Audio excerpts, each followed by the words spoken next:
So we're on chapter 22. We've been going over World War I, and this is the last section of chapter 22 in your world history book.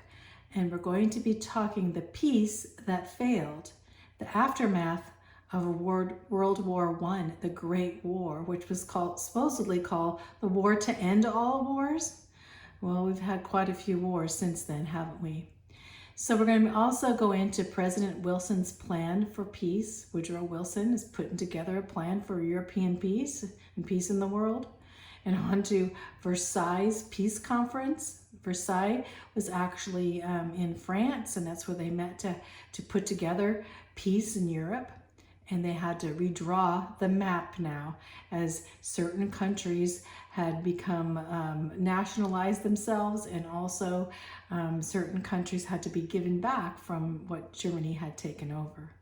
So here's the picture of the beginning of the war. Here we have Franz Ferdinand and his wife, the assassination that began, and then basically they were visiting down into their Serbian country that had been controlled by Austria-Hungary, and they were assassinated by an 18-year-old that was in the secret Black Hand Society, and this just triggered the World War I onto Germany, actually coming behind Austria-Hungary, and the whole German warmonger, they're just ready, was like a power keg, ready to go off. And Germany starting the war. And this is the end of the war here. And you'll see President Woodrow Wilson right here, and a group of from all over the nations meeting at Versailles.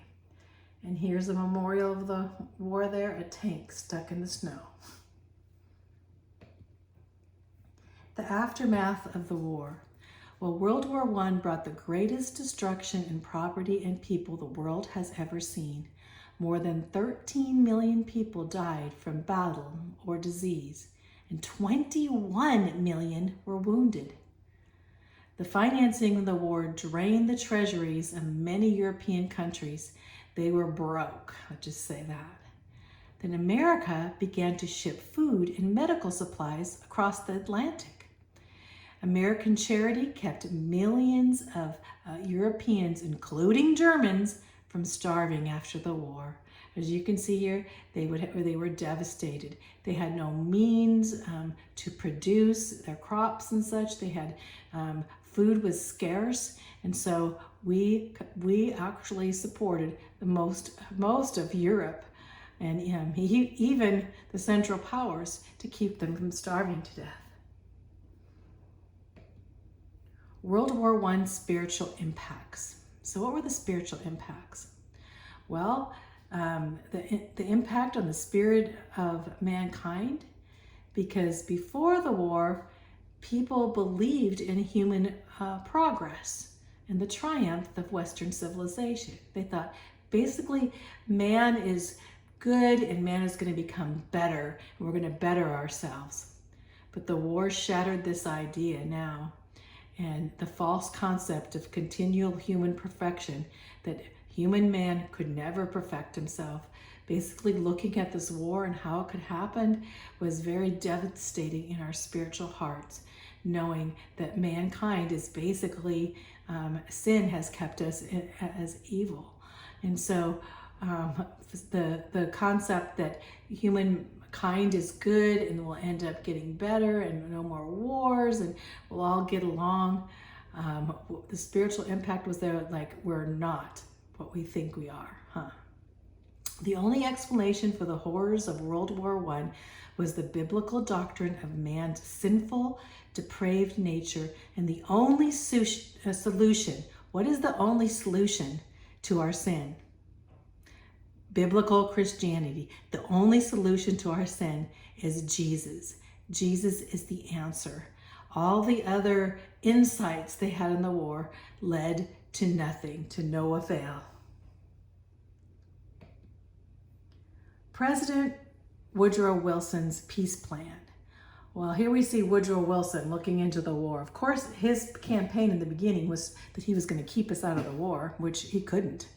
And so Woodrow Wilson was convinced that peace could be attained through human efforts. He thought, yes, We as human beings should be able to be good. You know, we can, if we try our hardest, we could make it through. So this would be, Woodrow Wilson's the one that said, this is the war that will end all wars, as it didn't. He declared that war was a war for freedom and justice and self-government among all the nations of the world, a war to make the world safe for the peoples who live upon it and to have made it their own, German people included. So his heart probably was thinking, yes, we need to now have freedom and justice. We need to make the world a safer place. So he expressed the hope that World War I would be a war to end all wars. He developed 14 points. He had gone into Europe and said, I have thought of 14 points to keep us out of wars and to keep peace in Europe and peace in the world. So he made Wilson's 14 points to end all wars. So President Wilson listed 14 points to the Congress in January of 1918. So that basically is at Versailles in 1918, bringing in, he said he had 14. This is the only possible program, he said, for world peace, is these 14 points. The first 5 points proposed a new program of international relations. They had to have open peace treaties, freedom on the seas, freedom for international trade, an arms reduction to reduce their military, and a national self-determination. So these things, looking at like pretty good things, don't they? The next 6 through 13 points dealt with the political and territorial future of Russia, Eastern Europe, and the occupied countries of the West. So what territories were they going to have? Mapping out Europe. So here's Woodrow Wilson of America trying to map out Europe. And the 14th point, which President Wilson believed was the most important of all the points, called for a general association of nations. For they needed to get together for world peace, and they would call this the League of Nations, the nations getting together to promote peace. So remember, so we have Woodrow Wilson of America trying to come in and bring all these countries in and show how we can all have peace, bringing in all these 14 points and onto a League of Nations. Sounds pretty good, doesn't it? Let's see how it turns out. The Versailles, of course, is the Versailles Palace in, see how beautiful the meeting here in the Palace of France, outside of Paris. So remember Louis XIV was back when, and the kings, but that's where they met for this peace conference. And so the signing of the peace treaty seemed like they needed to do it right away, very urgent, because Europe lay in ruins and the economies of Western Europe were totally in shambles. And many parts were in political upheaval, which means they didn't know who was in charge, especially Germany and Russia, and many of these areas, their politics was just, they were chaos. And a lot of Europe, of course, was totally ruined, especially parts of Belgium and France, and in Italy too. Well, communism now controlled Russia.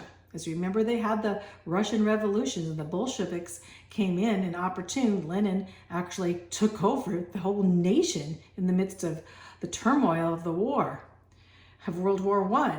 And he drew them out of World War I. But now what happens? Russia has communism. And now this communism is threatened to spread their communistic revolution to other parts of the world.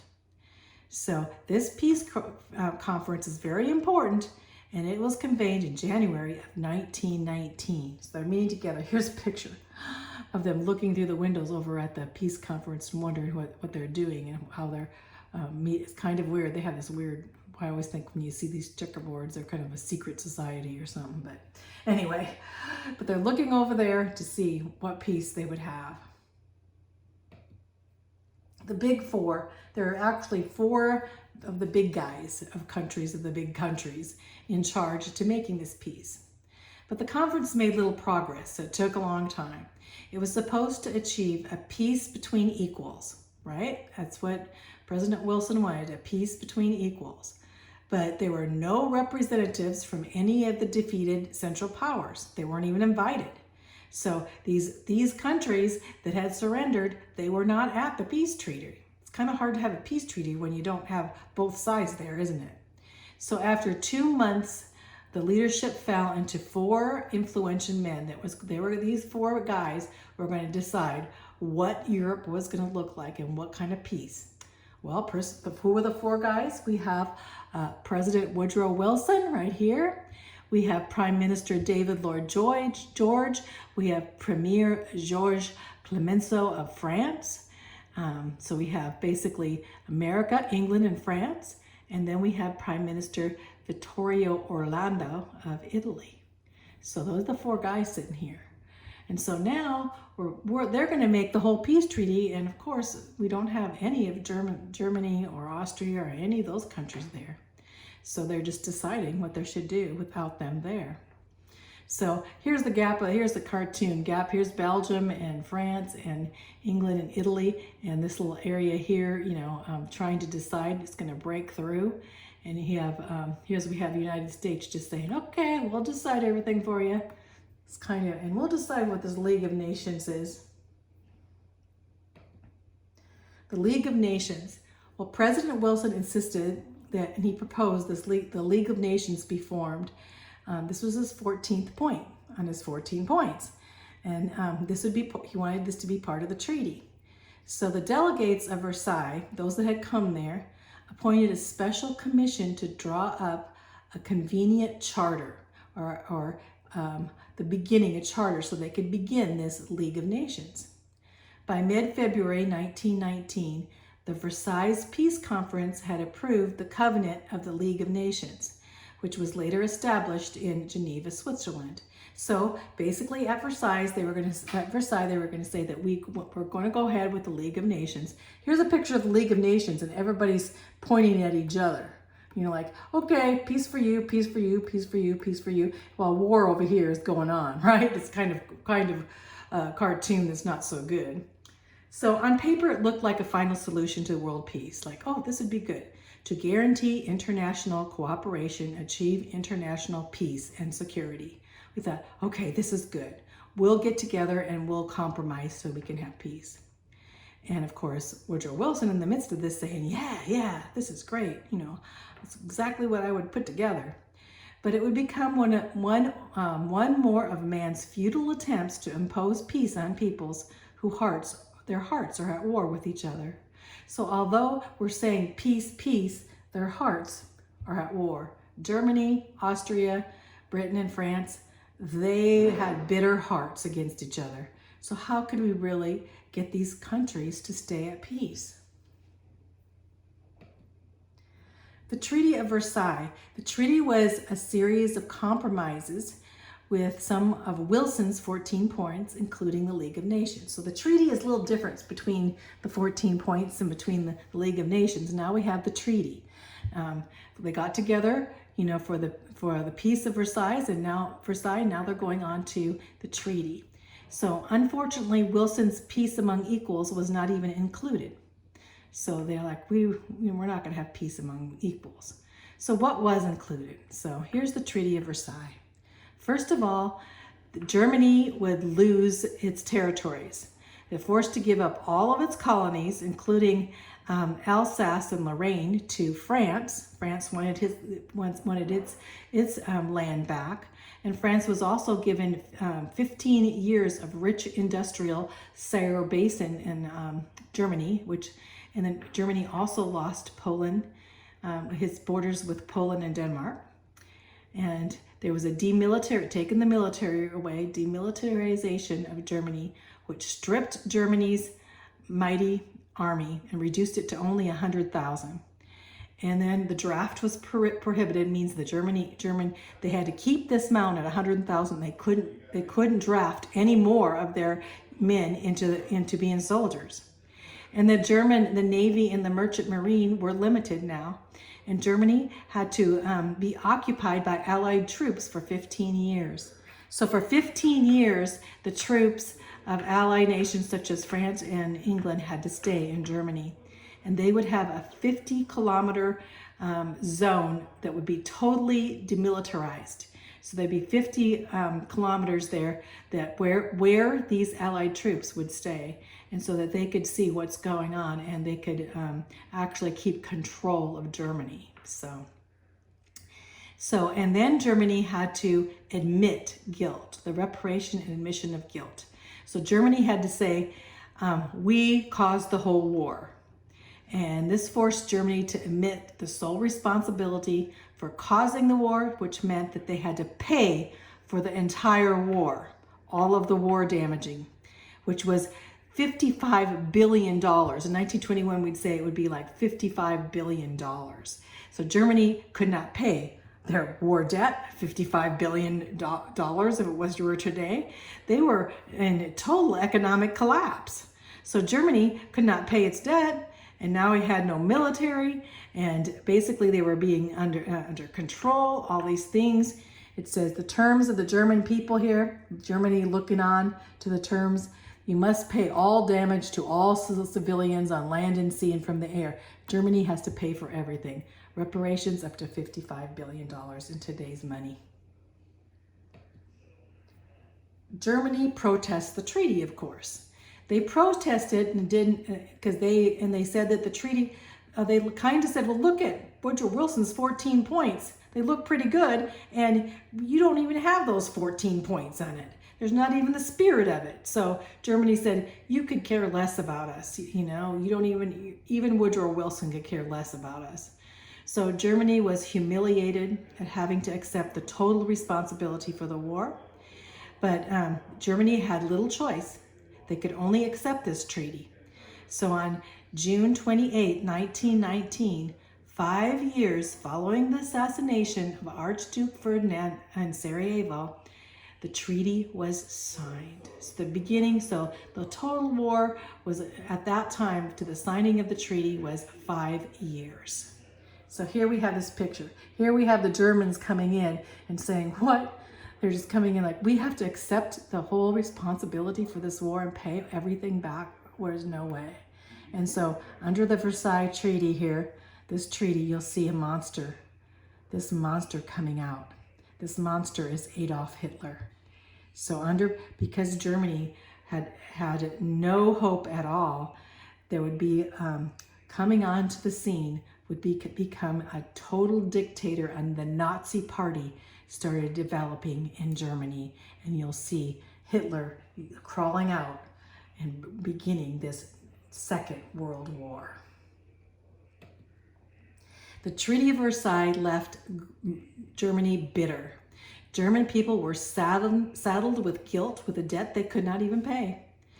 It placed Germany in a position to be victimized by extremists and fanatics. The German people were so low that anyone that came in would be, okay, we'll follow him, we'll follow him. It gave them they gave them a new democratic government, but the government had no foundation at all. So the democratic government, they didn't know how. The government was chaotic. And the spiritual decay that was prevalent before the war became worse. Instead of Germany coming and saying, yes, we need to repent of our sin and go on, they were embittered. They were mad. They were totally devastated, and their bitterness and hatred became worse. And the spiritual decay became worse. As for alcoholism and whatever, marital abuse and all these things became worse during this time for Germany. Resentment and hardship helped sow the seeds for further strife. So here we have the Allies pushing Germany off the plank in the peace. We're pushing them off. Germany's gonna the end of Germany, finishing touches. And here we have the Germans forced to sign this treaty, which they would have to take all responsibility to pay back billions of dollars. Not only billions of dollars, but that they would have not the support. We're talking about Yeah, Germany may have had gone through all this, but what about the German people? A lot of them, they didn't even want the war. So the thing, okay, this is the clincher. President Woodrow Wilson did not even sign for the League of Nations. So the United States did not endorse the Treaty of Versailles. They did not sign the Treaty of Versailles, and they didn't even sign the League of Nations or endorse the League of Nations. Why? Because many Americans had come to oppose it and oppose Woodrow Wilson and his basically ideals, of socialists and the socialist ideas wasn't really something what Americans wanted. So some insisted that the Treaty of Versailles was too harsh on Germany, that they were too harsh and that something that needed to be done even to help the German people. Others feared not to be entangled in European alliances, like we don't want anything to do with Europe. Let them do whatever they want. And many realized it would jeopardize American sovereignty in international affairs or draw the United States into foreign wars. So they thought, if we go in that League of Nations and try to tell these countries what to do, it's just going to draw us into their wars. We don't want anything to do with Europe. We don't want anything to do with their wars. So America ended its official hostility against Germany by a joint congressional resolution in 1921. But it never ratified the Treaty of Versailles, and it never joined the League of Nations at this time. So despite Woodrow Wilson putting it all together, America did not want anything to do with the treaty or the League of Nations. That's a big deal. And now the redrawing of the map. Because Woodrow Wilson said, okay, let me help you guys draw this map now of Europe and see which countries. And, so America's trying to tell them what to do, the redrawing of the map. So the Allies signed separate treaties with each other and the Central Powers, and the treaties redrew the map of Europe. And each of the defeated territories was forced to give up land, which meant Germany and Austria-Hungary, Turkey. So Austria-Hungary became two nations. Now it's Austria and Hungary. Hungary was its own nation, so they became separate nations. The new nations of Finland, Estonia, Latvia, Lithuania, Poland, and Czechoslovakia are created. Now they're all new nations, and they're all in Europe now. They're on the map. So Finland, Estonia, Latvia, Lithuania, Poland, and Czechoslovakia. And Hungary, new nations. And then also the nations of Belgium, Italy, Greece, Serbia, and later Serbia would be Yugoslavia, and Romania. They were all enlarged. So Belgium was enlarged. Belgium was hit the worst, and Italy was hit bad too. And then Greece, of course, with the Ottoman Turks, it was hit pretty badly too. And so Greece took over some land. And then Romania too. And the Turks of the Ottoman Empire, they lost their whole empire. They fought with Germany, and they lost, basically Turkey lost a lot of their empire.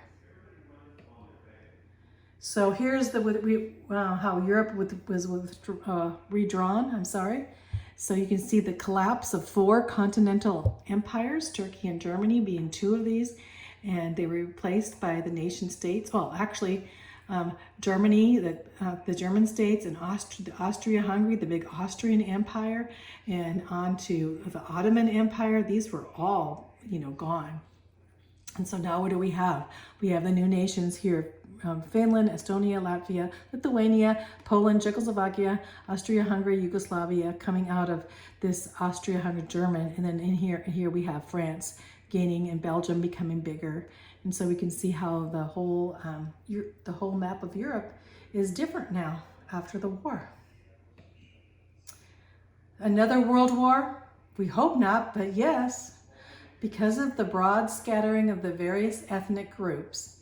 Now, when they redrew the nations, they didn't really do a very good job in some areas. The new national boundaries were not true, but artificial, because a lot of the countries, they had alliances in different areas. So many of the peoples of Eastern Europe were not ready to handle political freedom, because they gave them freedom, but they didn't even have a government yet.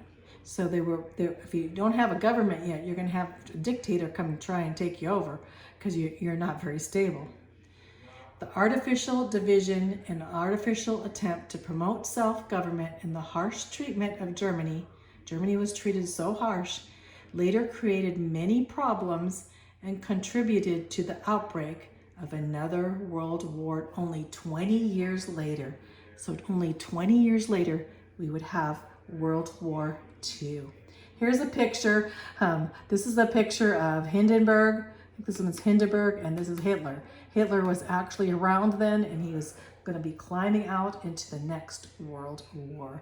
As Germany had so many problems, it would go for a Nazi party or whatever, for Hitler to stand and unite them and, and bring forth this dictatorship. They would do anything to get out of their total national debt and the total downtroddenness of German patriotic. They weren't patriotic. They were totally considered inept now. So that's the end. It's the end of World War I. And so we're going to go on to the next chapter, which is going to go into areas between World War I and World War II and how World War II began. And so we're getting almost up to the present time, aren't we?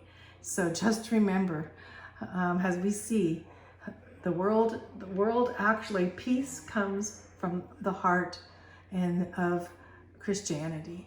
To deal with the sins of men, we're going to have wars and rumors of wars. But as we lift up the peace of the Lord Jesus Christ and we pray, God does miracles, doesn't he? So do not get discouraged despite going over all of the wars of mankind. Is pretty depressing. But in the midst of there, you'll see the hope. The hope the hope of man is the hope of Jesus. But Jesus is the answer.